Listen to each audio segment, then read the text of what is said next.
These capsules are just going to be your CBD capsules, but with additives. CBD seems to be all the rage right now. I've had people show me results on their Fitbit, show their heart rate lowering. Justin Butler at Healing Hub of Arkansas says customers are coming in to find relief from pain and anxiety. I take it every day. But there's one market Butler says the shop didn't see coming. Sleep ended up being a lot more important than we thought. Butler says he routinely sees people on prescription sleep pills. We've got people coming in that say, Ambien doesn't work for them, Lunesta doesn't work for them. Many of them buying CBD capsules combined with other sleep aids. You have melatonin, tryptophan, and GABA. And sometimes, even if melatonin hasn't worked well for someone before, having the combination can be a new experience. But are any of these sleep aids actually giving you a good night's sleep? It would be a Band-Aid instead of getting at the root of the problem. Karis Fitzgerald is a sleep medicine physician at UAMS and the VA. Ambien only adds about 13 minutes of total sleep time onto the night. She says prescription pills sedate the brain. Sedation is not the same as sleep. When you sedate your brain, you're kind of giving it a membrane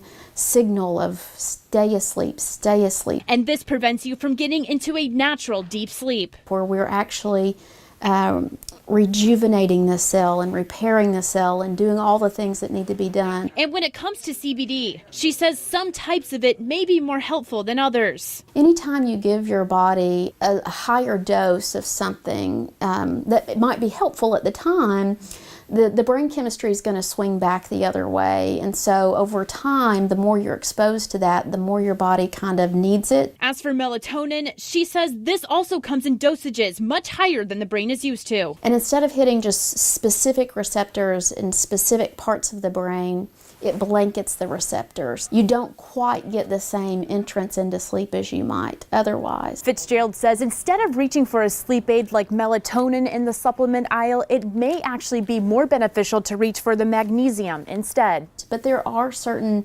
medications, certain diseases that might, kind of lower the amount of overall magnesium in your system, especially if your diet is poor. And that might be something that you're looking for. Butler says CBD works great for putting people to sleep. So most of these products work really well for the half-life of about 4 to 6 hours. So it may not be for you if you struggle with waking up in the middle of the night. Getting that carryover to get the full 7 to 8 hours of sleep is typically where we find people have problems. This is where Fitzgerald says it's best to find the underlying cause of why you can't fall asleep in the first place. Turn bright lights off the hour before bed, and that includes TV, computers, cell phone screens.